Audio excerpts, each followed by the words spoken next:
Like I took full advantage of it.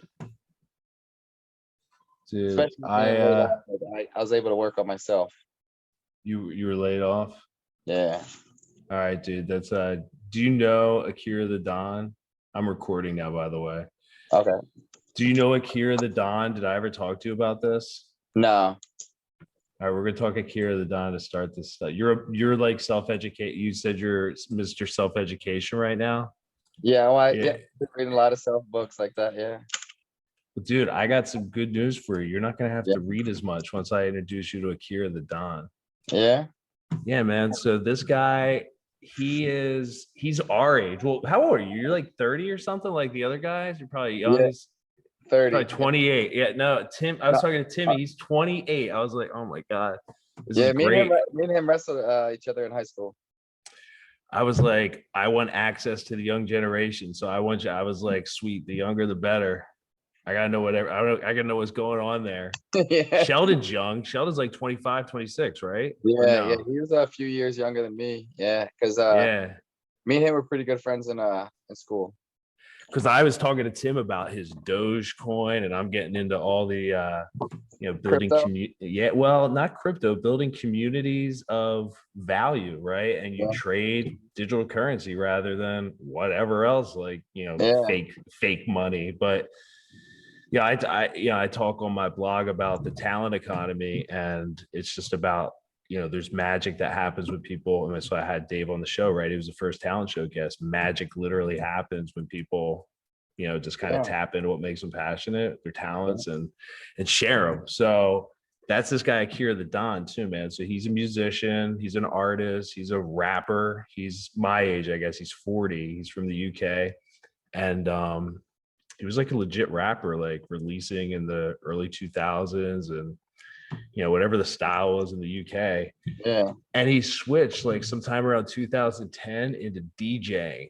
And then around like 2015, 16, he invented this thing called Meaning Wave, where he just started dropping like deep speakers and deep teachers from Marcus Aurelius, Jordan Peterson, David Goggins, Gary Vaynerchuk. And he would, let's listen, he just makes epic albums. You talk about COVID. I think it was a great year too, man. 2020 was the best year ever. Yeah. It's not a surprise that you had an amazing birth from it, because I think a lot of people did. That's where all this stuff came from with the podcast. And I ran around like all fall and winter listening to this album and listening to a bunch of other Akira the Don albums, and it's super inspirational. David Goggins, right? Oh yeah, of course, man. Like he's awesome. Being a military guy, like he's awesome. It's beautiful, isn't it? Yeah. Could you get down to this, or does it turn you off? Because every single person I share this with, they're like, I don't like it. Yeah, I don't know. So when I work out, like I need an up tempo, but like when I get on my on the treadmill or the bike, and I'm just going to town, like in my own little world, that's where I usually read my books or listen to this stuff. Like I listen to David Goggins' motion of stuff all the time when I'm walking or running. Like that, I would listen to all day long. Yeah. And it has a nice beat to it. And what's that now? David Goggins, what? Oh, I would listen to David Goggins when I walk. Like what? His book? Oh, his one book, You Can't Hurt Me. I'm reading that one. Okay. What else of his do you listen to? Just like the podcasts that are on YouTube and stuff? The podcast, yep. Dude, they're sick. Oh. Yeah, so that's where this guy pulls these all from. He just pulls them from the podcast and wherever he gets these people. Yeah. It's some good stuff. And you're talking about self-education. Like, just imagine that podcast when you're on a treadmill in that repetitive flow state where you're just like in it. Yeah. It's like you're brainwashing yourself in a really, really good way. Yeah. Mixing it with the beats. It's actually it's scientifically proven to mash it in your head more, right? Like the good message with the good beat, like the hypnotic beats. Yeah. Seal the deal.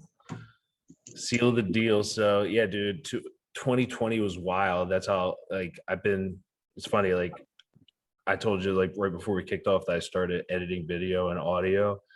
I was a musician in high school when I was wrestling, and definitely probably 50-50. I was in a band and stuff and was really into music, but I never let myself hop over to the other side and Yeah.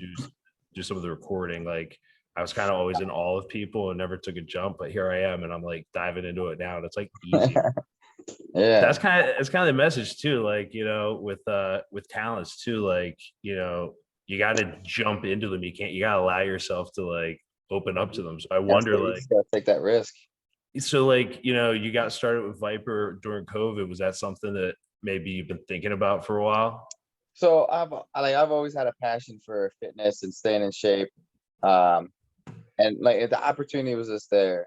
I have a really good mentor, Bob Nagel, who I'm still mentoring. Like, great guy. Like How you know Bob? he owns the gym where I'm at now that Oh, I'm actually nice. taking over. Like, he's mentored me for probably the last 3 years, like slowly putting it in my head about, hey, like, this is where you need to be. Like, I can see the passion from you. And then last year with COVID, like, it hit me like a brick wall. Like, dude, like, this is where you need to be. This is what you need to do. Like, this is your God-given talent. You got to step forward and just pursue it. What So, is your God-given talent? Try to distill it. I'm curious. like, That's a tough question, or yeah, not. it Have you is. thought I mean, about not it? like it's not. It is, but it isn't. So, like, my God-given talent to me is the passion I have about my sports, about lifting, and just educating and getting the best out of kids. Yeah, man. Like, at me growing up, like, I was a really good kid, not a whole lot of talent, didn't really work hard, but like, if I would have, like, I would have been on top of the world. And like, I see all these kids run around that have more talent than I ever did. And they're like, I don't want any kid to waste anything. Like, I just want them to be the best version of themselves. Like, I don't want them to be me. I don't want them to be like Patrick Mahomes. I want them to be like the best John Smith. And that's what, like, that is my passion, is just making sure the kid can bring out the best in himself. Like that, like, that's what I love. Like, Yeah, do you get this? Yeah, man. That's where'd that come from? like I don't know. Like, I just like it. Like, I love It's deep, coaching. bro. It's deep, Like, bro. when I'm Matt side or on the football, Yeah. like, that is where I want to be. Like, I can have the worst day of my life, but if I'm on the mat side or on a football field or wherever coaching kids, like, I'm on cloud nine. Like, I love it. I enjoy it. Like, I am at peace with myself. What other sports did you play growing up? I did football and baseball up until about 12, and then I switched over to track when I got in high school. What position you play in football? I was a linebacker and running back. All right, what position you play in baseball? Baseball, I was outfield. Oh yeah, and then when you got in the track, what you do? I threw shot put for a while, and then I ran the 100 and 200. Yeah, So, sounds about right. Sounds about right. You're an explosive personality. I mean, those are yeah. explosive positions. The outfield is a little like, just leave me alone. I want to hit. But But yeah, no, like I feel it though. Like, if you're somebody who's been playing sports and you're playing like the engaged positions, running yeah, back, linebacker, you're tuned up all the time, probably playing both ways, right? yep, yeah, Yeah, it was probably had to be that way, right? yeah, yeah, No, I'm serious, right? Like, you had to be on the field, right? yeah. Like, I couldn't come off. Yeah, I know the feeling. So like, I can totally relate to you with the coaching thing, right? But you're tapping into that. Like, I guess I think I said this to Dave when we talked. It was something I always wanted to do when I was in high school, right? Like, I always saw myself doing it. Maybe it's one of those things. I don't know if we said before we start rolling, but gotta open yourself up to the possibility that yeah, you're allowed to do it, right? Like, yeah, or yeah. that it can happen. So it's good. You've been doing it for a while. You didn't wait. But like, why did you wait this long? Like, or not, like, what's your story? I right out of high school, like I knew I wasn't like talented enough to go college or whatever. So I joined the military, got out.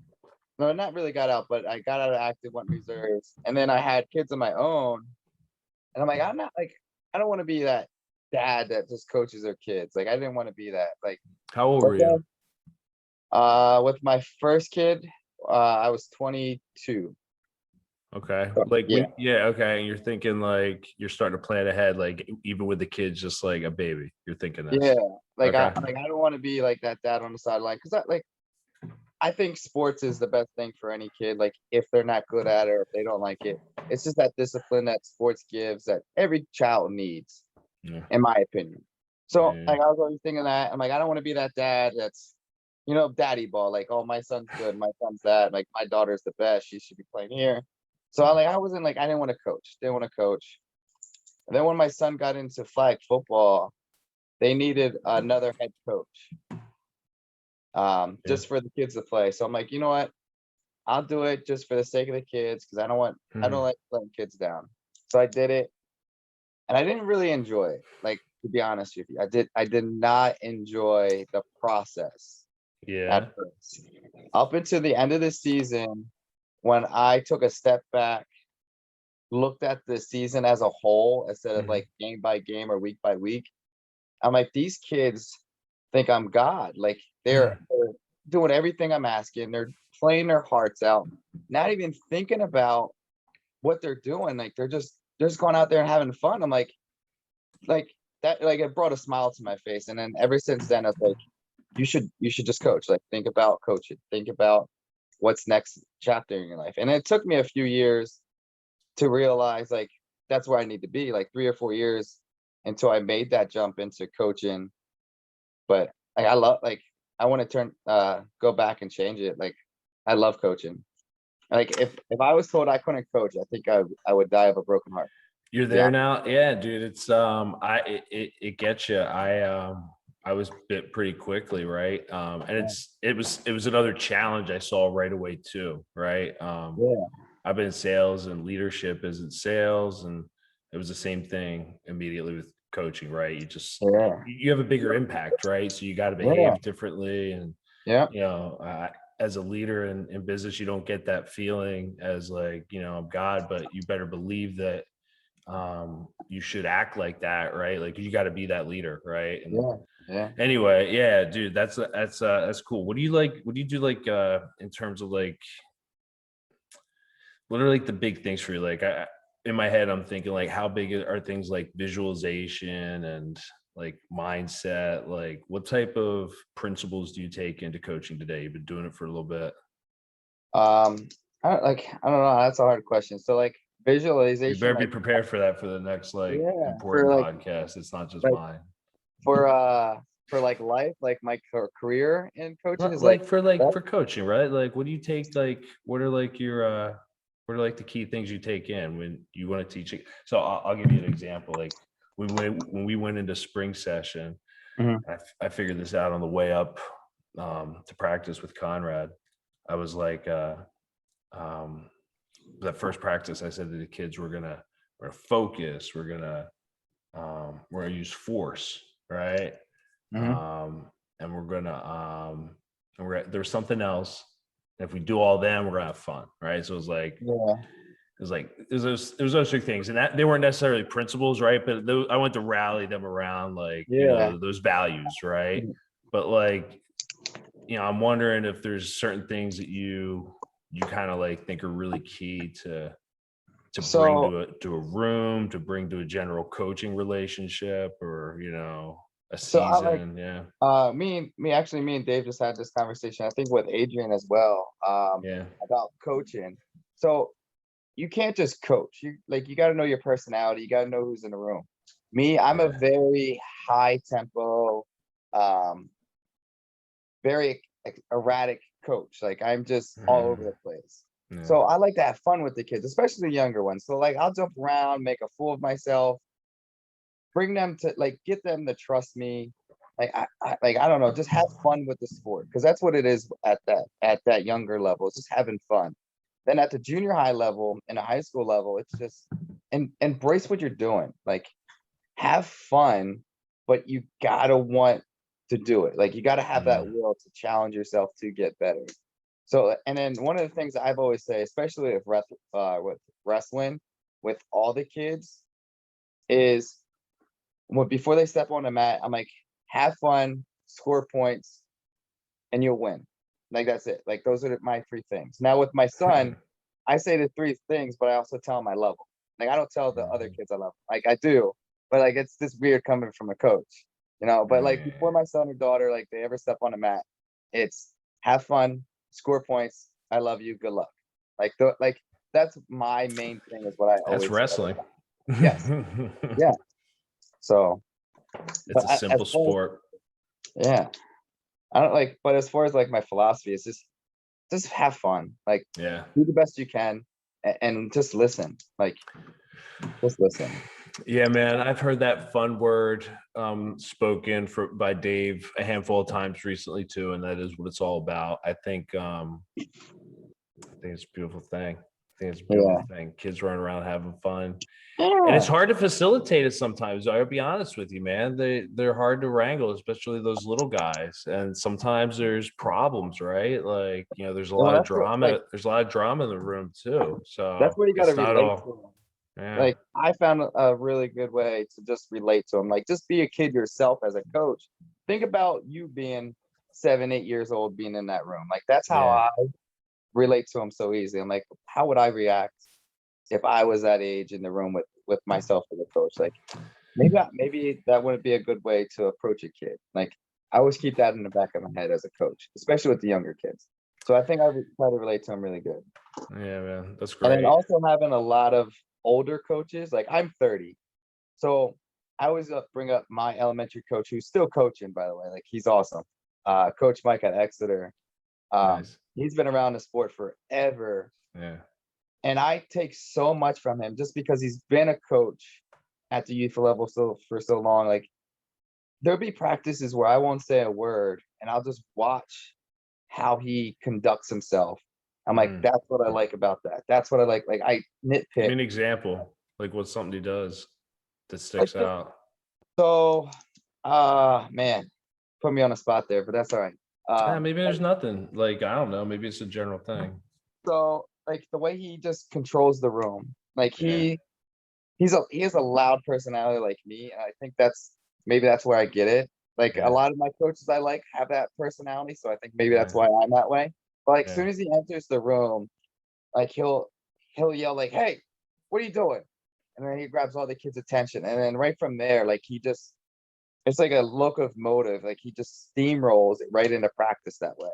Like, once he grabs all the kids' attention with like 3 words, and then practice is going. Like, and then he'll just come up with like little nicknames for kids. Like, for an example, like, the kid's name is Cooper, and he'll call him Conrad or something. Or like, the kid will come in with a bruise on his head, and then all of a sudden he has tape, and next thing you know, he's Rambo. You know, like, nice. like I don't know, like, that's the things I take from him, and I think it's just awesome. Like, he's a great coach, and I'm glad that my kids get to have him as a coach. Yeah. So tell me more about Viper. I'm curious. So Viper, I don't know. It's born out of COVID. Tell me how to get the details there. So, like, COVID happened, you know, like, everything got shut down.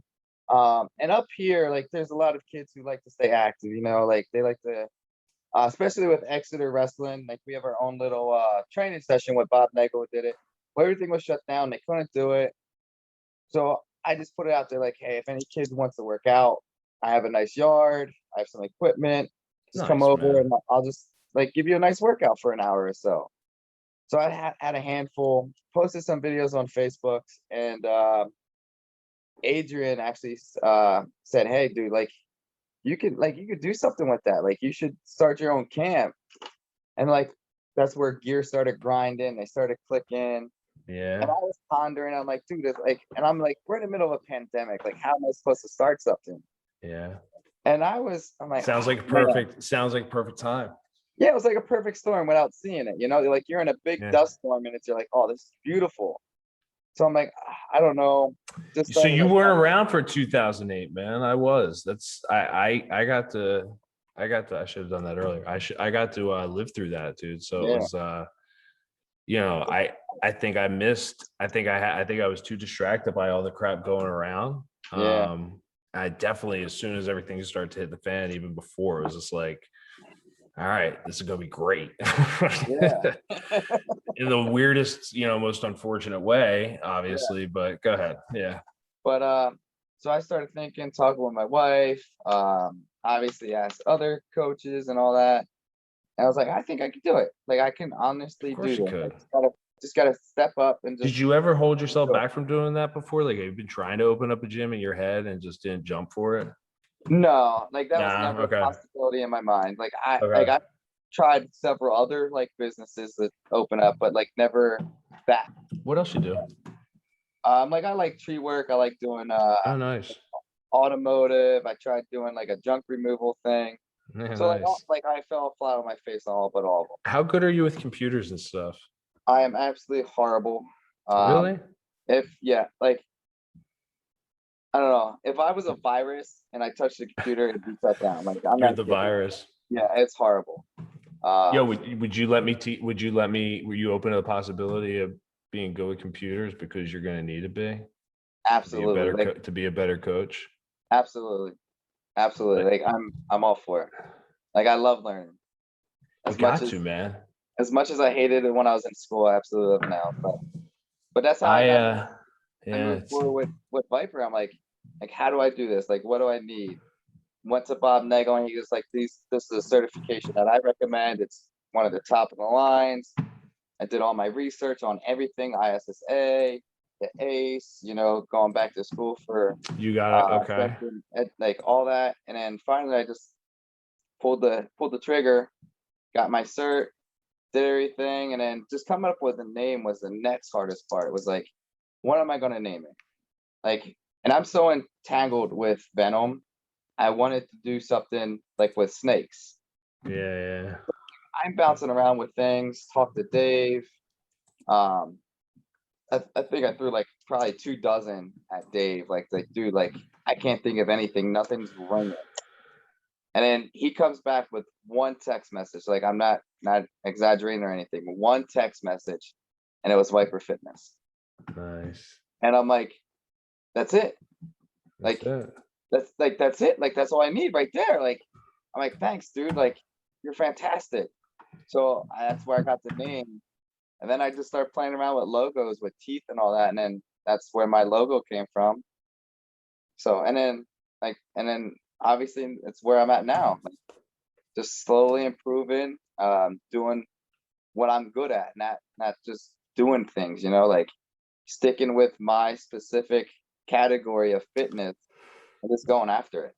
How has that changed you, man? Like being able to actually have that, just kind of, you're constantly, that gear's going now, right? You're Yeah. probably constantly, when you're not taking care of the family, when you're not making sure you're doing a good job at work, you're probably building the business or helping people, right? Oh my Like God, all the it's time. probably, they're the four things, right?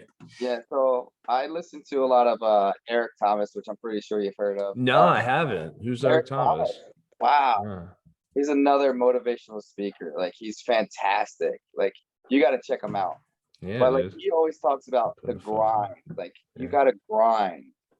And like that's what I do. Like I just grind at Viper Fitness, just try to put my name out there, like just show like, hey, look, this is what I'm doing. And then Gary V, Gary Yeah. V's another good one with that stuff. Like I just love his philosophy of like, do what you're good at. Like if that's what you want to do, do it. Like You like Gary V? yeah, like so like I listen to a lot of those guys. Inky Johnson, another good one, a dude who lost his arm who could have been an all pro college player. That guy. Yeah, yeah, yeah. And like he's just like that's not stopping me.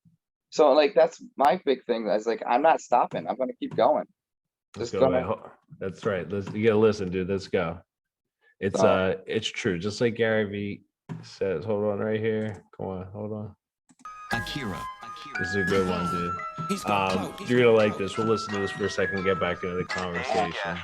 Dude, Gary Vee, this guy is crazy. Talk about a guy who's high intensity. Yeah. Like me, you, Gary Vee, Adrian, the rest of the coaches in a room. It would be Life crazy. starts in being born in Belarus I in the former love Soviet Union. nothing better. I came to the Put on my US headphones. when I was 3 years old. We were Listening to very Gary Vee in my poor. head. I lived in a studio apartment with 8 family Listen to him members, talk about and how my hard dad life and my was, mom, as you and can just his imagine, are very mind. much my heroes. Yeah. My dad worked every hour of his just life never, being a stock ever, boy in a liquor store. seems, at I least was the a way very he tells his entrepreneurial story, kid. I was day trading attention from a young age. to have ever like doubted his ability to own the fucking New York Jets. Like when I listen to the song, it's just like, oh, the 12-year-old is just like, yeah, I'm gonna do this and own the Jets and go, right? Like it's like go. Like, you know, it might take me 70 years, but Yeah. we're, you know what I mean? It's just like when I hit this in the morning, dude, it's like, yeah, we can do it. It's gonna be, we can do it today. We can do it today. We can do it today. And then and then that wrestling mindset where like you just got to do it. Like it's either you win or lose. Like there's no in between. Like there's no overtime ties or anything like that. So that wrestling mindset really helps me. I'll tell you, man, it's a big thing, dude. How big of a thing you think that is, man? Like we went through it and other people haven't, right? And other people play sports, but not other people wrestle. And you went through the military. That's another thing that'll, you know, shape you in that way. And not a lot of people, even less people do that, right? So I haven't thought about this that much, but it won't take long to start, you know, getting philosophical. How important do you think that is for guys and gals like us that have been able to go through wrestling? It's unique, man. I mean, people recognize it. It's not patting ourselves on the back. How do you think that? Like, I think it's mad important. I mean, I think it's mad beneficial. It's a huge experience. It's huge. I forget the statistic. I wish I had it, but Navy SEALs, I think it's like less than 4% pass that class. So it's a 96% failure rate. Yeah. Out of that 4%, I think it's 75% of those are wrestlers. Yeah. 75% out of 4%. So if you line up 100, 4 people pass, and then 3 of them are wrestlers. Yeah. Like that just shows how mentally prepared and tough that we can just do it. And it just shows. Yeah, man, you get driven every day there. Like I remember my first year, I getting driven to near tears just because I wasn't paying attention, right? You know, it was my first year in the room and they were bringing me in, man. And it was intense, man. I mean, we're sweating. I'm mentally and physically exhausted. Who knows? I don't remember. This is 20 some years ago. And all I remember is I did not feel real good about, you know, I was 15 or 16 at the time. So, you know, we were at that phase. It was 98 or whatever, 97. So anyway, it's intense. It is intense. And that's just, you know, talk about like, you know, the 2 times a week you have to make weight. You know, just talking about the people who go through this sport and how physically adept they are because they've been doing it since they were 6 and they've been concentrating, right? So if you're ever going to compete, you got to get after it, right? So it's just like everything's tuned up in the wrestling room. Yeah. I don't know how you can discount that type of experience.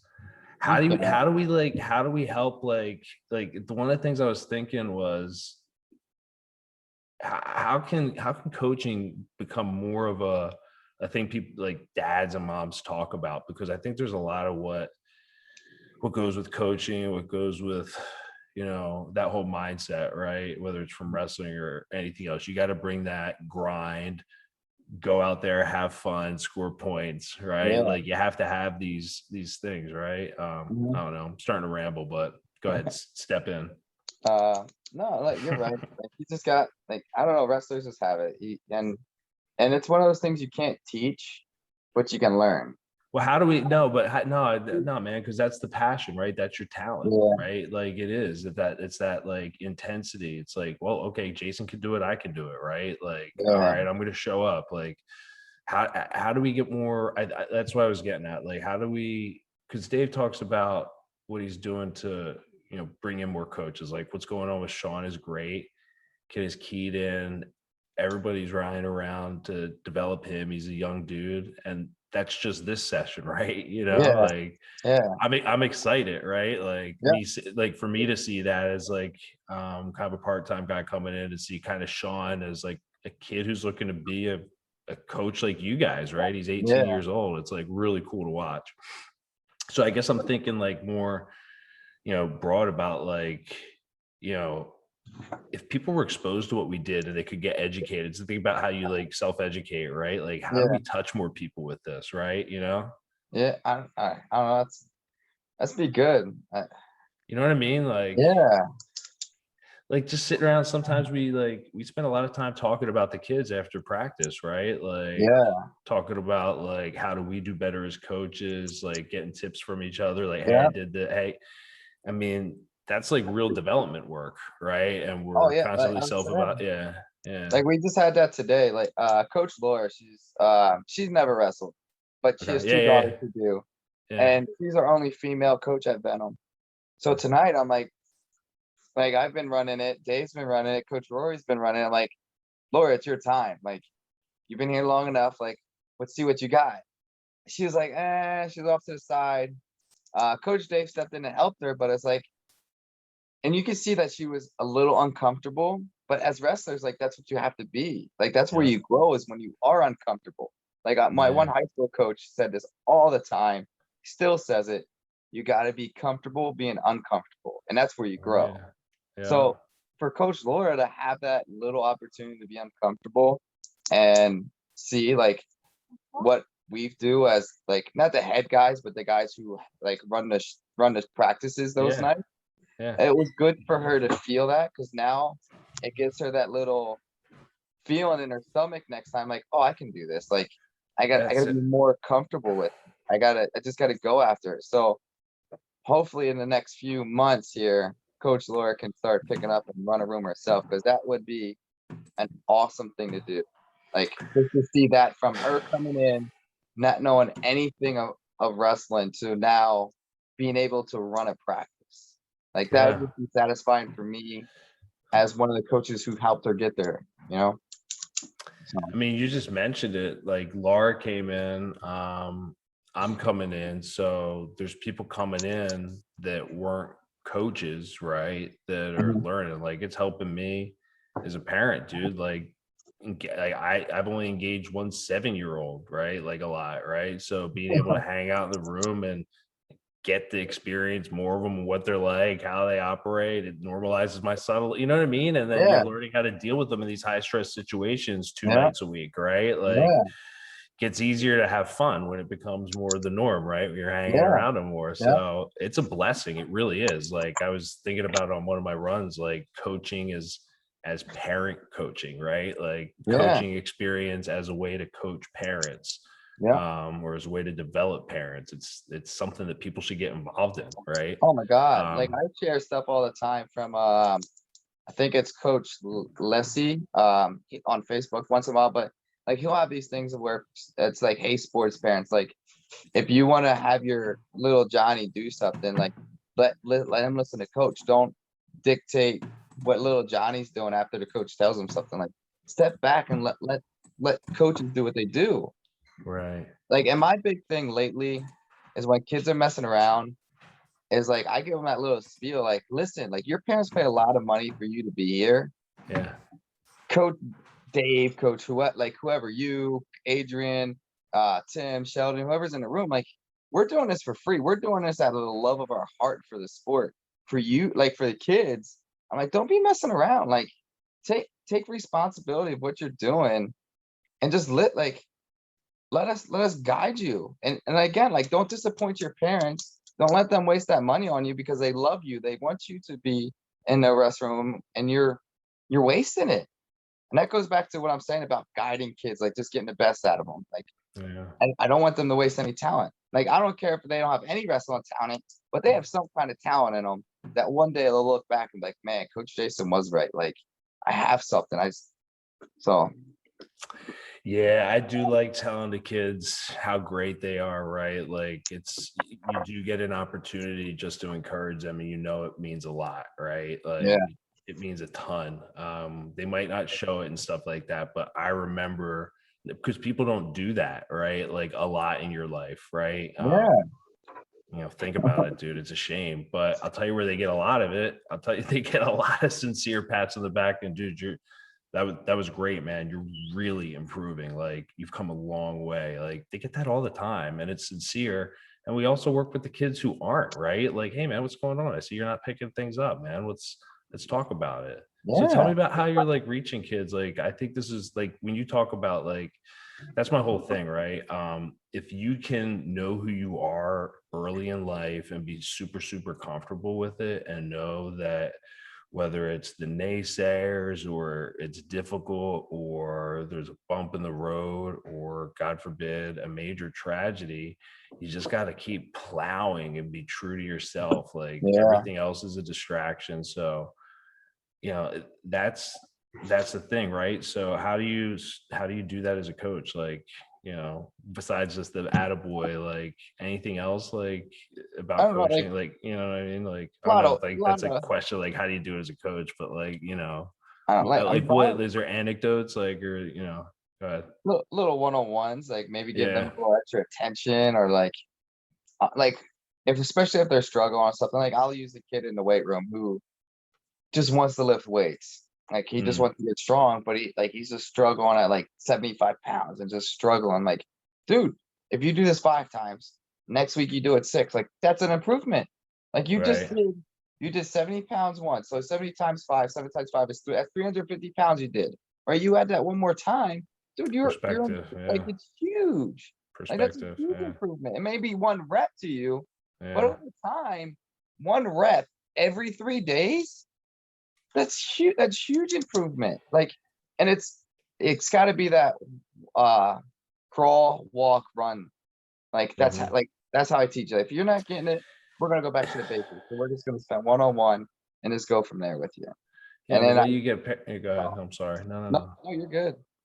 So I was gonna say, you just hit me, because that's where you get parents involved, man. Because when you do pull-ups, right? Like, if you're an out of shape parent, or you're an in shape parent, whatever, like if you're in shape and you're doing that, you're in tune to it. But if you're not, maybe you're not in tune to, like, oh yeah, you know what I mean? Like, that's what they're going through in the room, right? Like, Yeah, that actual bond. Like, so I'm not trying to come down, you know what I mean? I don't mean that yeah. to sound, but No, like that's how valuable the experiences we go through are. It like links yeah, them with their kids, like yeah, literally, right? Like, go to figure it out, right? Like, but there's things people do in their life that aren't physical, where they're yeah. grinding Well, I'll through say, it. like, go back to my elementary coach, Coach Mike. He runs the novice room at Okay. Exeter. And he always loves when parents who've never done a sport Yeah. help coach, Yeah. because they can relate to the kids so much. Because if they're not understanding it, right? If that That's 30-year-old it. mom or dad who doesn't understand the movement, that's the same question that their kid has who's not Right. answering, who's not asking. And then it's like, well, why do I have to move my hand 3 inches that way? Why can't I move it? It's like, Yeah. and then you can break it down, because that 7-year-old kid who's there is like, oh yeah. And then now the parent can relate to their child when they go home. It's like, man, wrestling's tough, or like, you understand that move. Maybe we can work on a little bit, because not only Yeah. like as a parent, now you as a parent want to get better so you can help your kid. Like, that's again, that's why I think I love Do Coach you Mike. think there's more opportunities for parents to be around at Venom practice? And the reason I say this is, service is huge, right? The church I go to is it's called Journey, and it's huge into service. Like, that's the core of their ministry, right? Get involved, Yeah, and there's something to that. So staying on wrestling though, there's something to that service, no matter where you put it, right? And I'm yeah, thinking parent at the door, maybe parent behind the desk, keeping things tidy. I mean, not like, you know what I mean, but yeah, just yeah, visible, right? Like, yeah. maybe making phone calls to, hey, you signed up 3 sessions ago, but we see that you haven't registered for summer, you know what I mean? Like Yeah, whatever, just volunteering to do stuff. Do you think that there's opportunities to do that? I would think so as we grow. Yeah, We're still a fresh young program. I yeah, believe it's only been around for 3 or 4 years now. I've been only been part of Venom for 2. yeah. So again, it's still fresh. So We got to talk to maybe, Dave. yeah, as we grow, I don't see that not being a possibility, but I don't want to say yeah, because it's like I'm not behind the show, like I'm not in that driver's seat. We I'm can there in the ideate. We passenger can seat, ideate. like I'm hollering from the back, hey, let's do this, but I'm not the one that's driving. Like Well, you that's a think Coach David? Dave You think question. David? You think David would be upset with us brainstorming here? I do not like. You think we could do it? I mean, I think it'd be a great idea. Do you think it'd be a I bad idea? Have it, offer I the don't think parents an so. opportunity. Like, hey, we're doing something different. We're looking to get the parents involved. Want your thoughts? Be I great don't to have think a so at parent at all. the door. People Yeah. coming in and out. Look at all the events. Like I know we've had a lot of Doing parents it. help. We've had a Yeah. lot of parents help out at the events. One of And our yeah. one of the girls' parent dad has helped out with the video on our Christmas session. He helped out with the parking lot, like just that little Yeah. bit of help. Yeah, And if we bake, the service thing more into the program, we can be more proactive about some of these events, knowing that the parents are as a part of the culture, yeah, kind of already plugged in, right? yeah, So there's yeah, already this more support rolling. That might be a good thing to we're getting together in a few weeks, aren't we? So that's probably something yeah. to talk about. Oh, definitely. I don't know. Or maybe it's a bad idea. I don't know. Sorry, I, Dave. I don't think you'd be upset. Like I don't know how many times I've brought up dozens of ideas without him, and then once I get the collective, like yay, nay, I'll bring it to Dave, and maybe he shoots me down, maybe he doesn't, or we put it on the back burner. I'll show like the Christmas, the Santa and Grinch. So this was Yeah. like an awesome thing. So it literally started out with me saying, hey, like we should have a Santa versus Chris thing, like Grinch match, for the kids, like have something fun, especially with COVID. Yeah. And one of the coaches like, yeah, that'd be a good idea. Brought that to Dave, talked to him, and we kind of like pushed off to the side for a little bit with COVID, and then I brought it up again. I'm like, Dave, like we should really do this. Just like it'll be a fun time for the kids. Like that's what it's about. It's about the kids. So I'm like, let's do it. Amen. Yeah. So he goes, yeah, all right. Mention something to all the other coaches. I'm like, cool. Put it out there in our feed. I'm not like, no lie. 24 hours, there was probably about 2,000 to 3,000 messages sent Really about ideas, about rolling, like getting this nice. snowballing. It's So it amazing. literally started with just a Santa Grinch match into taping it and adding 10 other matches with these kids. And I'll tell you what, like that exploded into what we're doing now almost every month. And that was just because of the coaches around us, like all the coaches, and Dave says this a lot, and it's true. Like we all have like the same mindset, but we all have that little twitch that makes us a little different, that brings these ideas. And like Yeah. I say something like, let's put cheese on a pretzel. And you're like, no, dude, like, what about bacon and cheese? And it's like, oh my God, Yeah. you just made my idea 10 times better. Like, and all you Yeah. did is add one little thing, And that, Yeah. like, coaches at Venom, like that's what we do. And I think with this idea, like I think that'd be awesome. An awesome idea. So Yeah, man. It's all about the kids. It's all about the kids. And if the parents are there, I think it's better for the kids, right? If the parents yeah. are engaged with the kids and learning with them, if there's a few of them doing it, it's for the kids, man. It's all Yeah. about the kids. So Oh man, yeah. I'll tell you, man, I met Dave 2015, 16, 15, 14, 15. I had a kid right around there, and he told me he was getting ready to start a wrestling thing then, right? And I Yeah. guess he probably took him a couple of years after that to get it kicked off, because you said it's only been like 3 years, right? So 3 or 4, something like that. Yeah, I believe it started at 18. Don't quote me Yeah. on this. That could be wrong. I should know my Venom history, But but that there's just like a great example of the grind, right? There he is talking about it like as he just met me. Yeah, I'm building this wrestling thing, right? Like yeah. just like pop.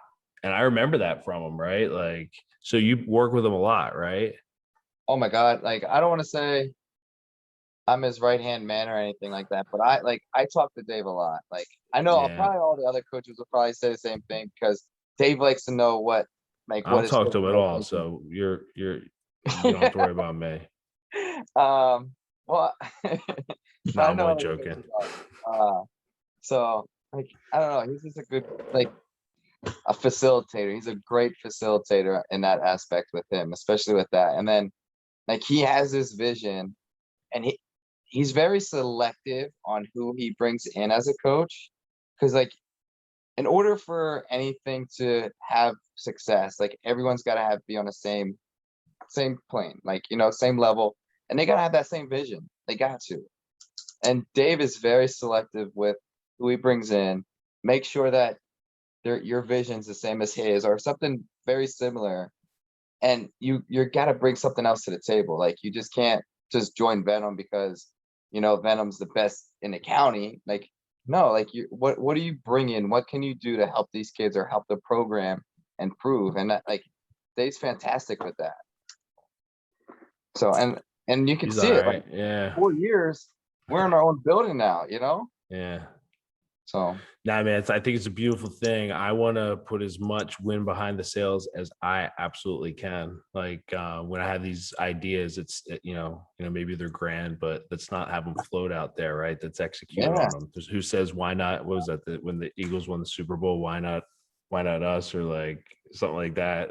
Yeah. There's some sort of like phrase where somebody botched it up. Like, uh, yeah, dude, I think it's great. What do you like you talk to Dave a lot? Like what do you guys talk about? Like you talking about like planning stuff? Like what's it about? Like are you Uh, yeah, just like what's the program steps? Like, I'm very proactive with the girls wrestling. yeah. Especially like PA, we're the greatest state for wrestling. Oh Yet yeah. yet we're like 7 or 8 states behind of sanctioning girls wrestling. Like, what, Oh like, really? yeah, there's 6 or 7 other states that have like sanctioned wrestling. I'm like, how aren't we? Like, what can I do as just one individual? And like Dave has that same vision about Yeah. like girls wrestling. So Yeah. I talk about girls wrestling all the time with them. Even if I didn't have a daughter, I think I'd still support it.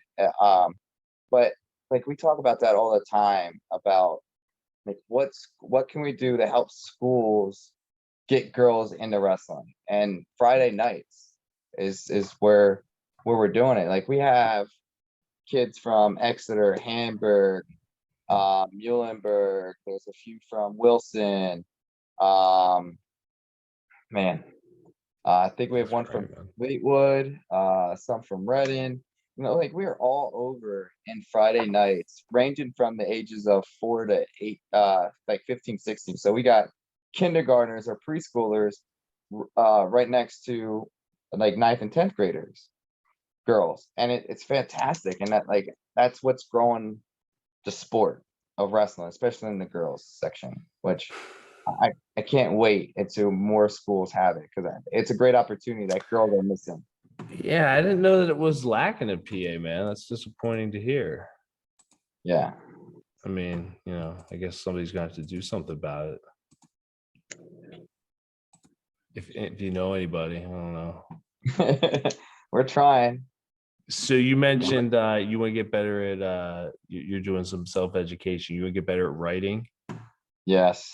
Tell me what that means, man? Because let me give you a quick preface. I got to college and they started telling me to write stuff, and I was like, comma where, apostrophe what, Yeah.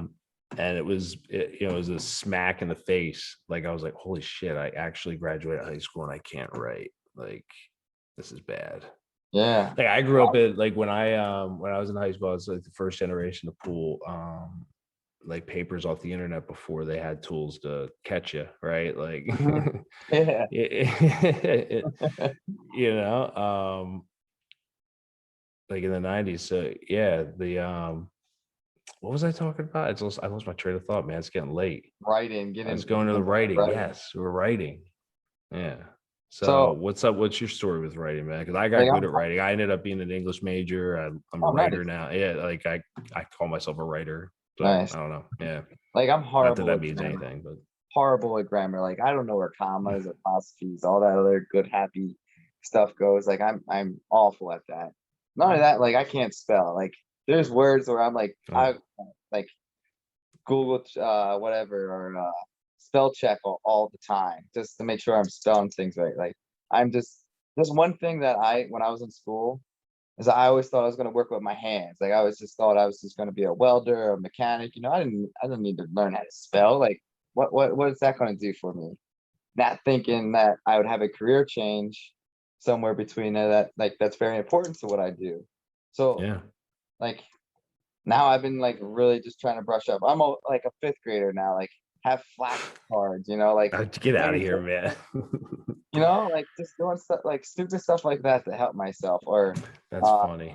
writing books, you know, writings for dummies, stuff like that, to make sure I am trying to better at writing, you know, so I don't look like a fool on Viper Fitness saying I Are you really man doing all this work on your writing, dude? Are you really? I am like That's seriously. good, dude. I'm not making that's awesome. Like told you, I probably do more education and more That's awesome, man. stuff like that than now than I did in high school. Like Did you go to college? I went to a trade school. Trade school? Yeah, dude. It's like it's easy to slip through. Like it's like it sounds like both of us did to an extent, right? Like I made it to college. I literally I couldn't do it. Like well, I mean, I could get words on a page and stuff like that, right? But you Yeah. know, I remember when I got that first, you know, the first time I got a graded paper back, it was, I think the teacher was like, all right, he just like, you know, didn't try. And then when like I couldn't get it right, it was like, I think it was just like, oh my God, this is bad. But I became an English, like I went right into it. Like I was undecided in college. So it was like, here's a gap I could fill, right? I'll be an English major where they're going to make me read books and write and talk about like, you know, doing what you don't want to do, living, you know, outside your comfort zone. Yeah, I was gonna say, one of the things I follow on my Instagram is a billionaire thing, right? And just talking about that, about your weaknesses, like I was listening to it. It was list all your weaknesses, list all your strengths. He goes, now take 2 minutes to work on your strength, take an hour and work on each weaknesses, and that's where you get better. He All goes, right, well, go and ahead. if you don't know about it, he goes, go find somebody who does. Like, go find an expert in skateboarding and go do that. Like, make your weaknesses a strength. And that's like, I really took that and I've been doing that a lot. Yeah, no, that's really good. Now, Gary V is not big on weaknesses. If you listen to him, if you want to listen to the Akira the Don stuff, you'll get this drilled in your head. But Gary V talks about, if you haven't heard it, he talks about screw that, like just double down on your strengths, right? Like don't spend any time on your weaknesses because you know you can. But I know what you're saying, right? Like you gotta go in that uncomfortable spot and get better. You gotta face it. You gotta keep going after it. Yeah. There's things like you got to allow yourself to do things. Like I'm telling you, we got to all be better. You talk about writing, that's one thing, but like technology and being able to like really manage technology and program a little bit is actually, especially your age, dude. Even at my age, dude, it's coming fast. It's coming really fast. Where like just look 6 years ago where smartphones were being introduced, and now we're here where you can't get anything but a smartphone. Like I built a little data center in my house here, right? Like I got built a computer stuff. Like I think everybody's going to be wanting to do that sooner than you think, man. Like manage your data, like you manage your gas in your house and stuff like that. Like you have a little bit of control of it, right? Yeah, absolutely. So man, it's getting late. It's a Friday night. It's a nice conversation. Yeah, absolutely. So I gotta make this thing on the 18th. All right.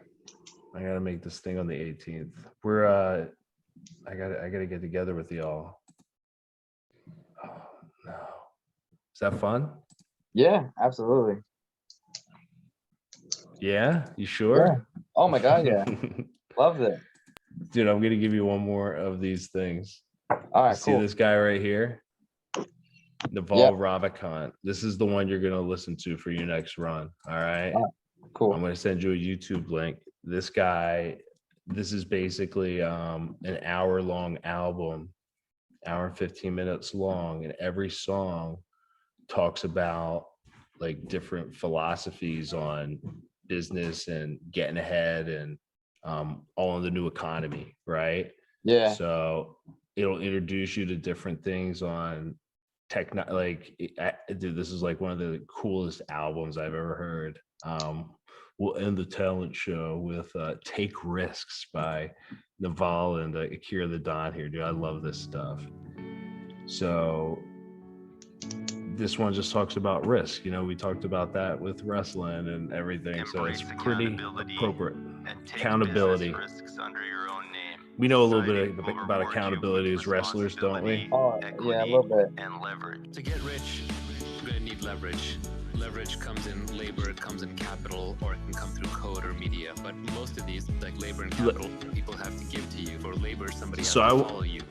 I want you to start wrapping your head around some of these ideas. Manage or machines.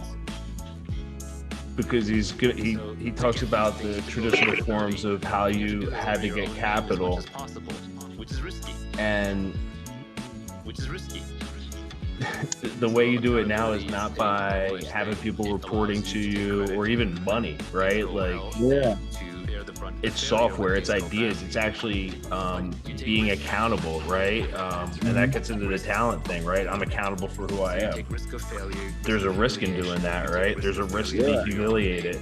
So you listen to these things, but it also it'll teach you about different ways to, like, you probably haven't thought about, I don't know, maybe you think economics too much. Like, this guy's a macroeconomist, economist, so he'll talk about different ways to frame something that's more everyday in this macroeconomy thing.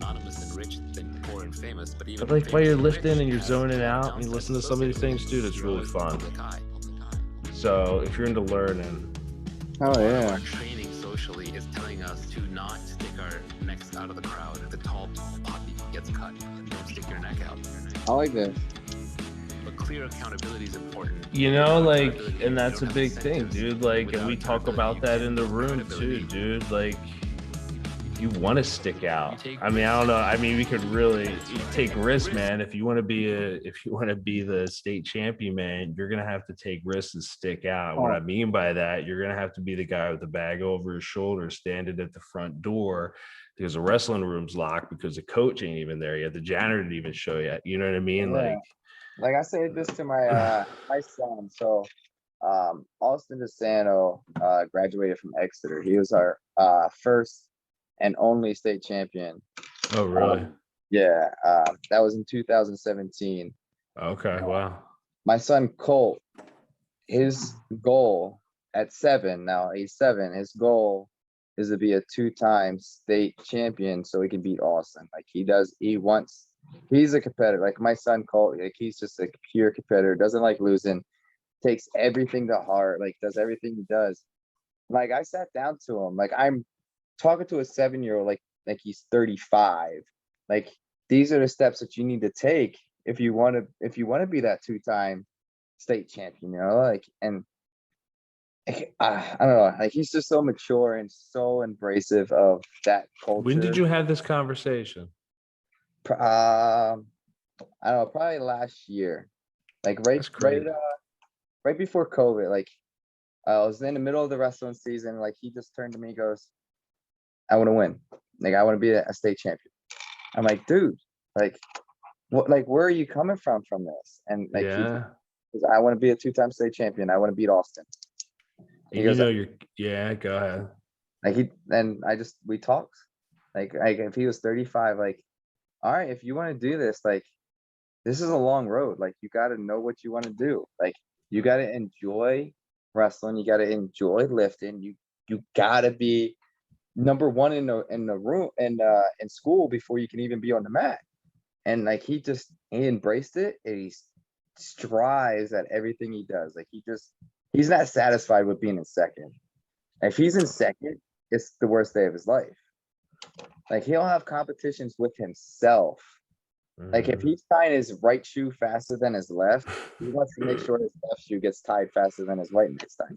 All right, man. You're sick, man. Colt, run. We'll help you out, man. I don't know how this he's programming you too hard, man. Calm down calm down on the shoelaces, man. It's okay. No, like he's a nutcase. Like, if you ever meet Colt, like and every yeah, why haven't we seen him yet? Conrad and Colt are the same age. Is he wrestling over there? Yeah, he's Thursdays, Tuesdays. So they have those kids are the same night. Okay. Yeah. That's good. Nah, man, that's good. We'll yeah, he's a nutcase. He's a different I didn't know he was 7. That's cool. Yeah. A different breed is what Coach Dave says. And then so as Adrian loves watching Colt. So. Well, dude, well we're not gonna be around.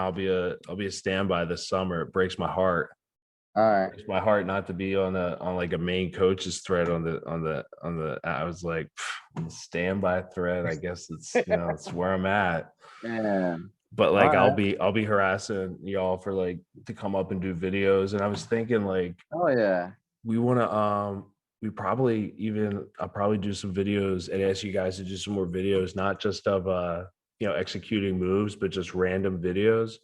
And maybe we can put together like a little montage for the guys for the session, a little something. Yeah. Me and Conrad started doing videos, so it would it'd be awesome to do a little video of just practice, just watching the kids go through practice. Yeah, and then put music under it, put a couple of different songs under it, like a 5-10 minute video with a bunch of little parts of practice and maybe even like, so anyway, we should, we'll be doing that this summer. Brought to you by the Talent Show. Nice. All right, dude, we'll stop this. Dude, it's good talking, man. We'll see how this works out. Do you want to stop the recording?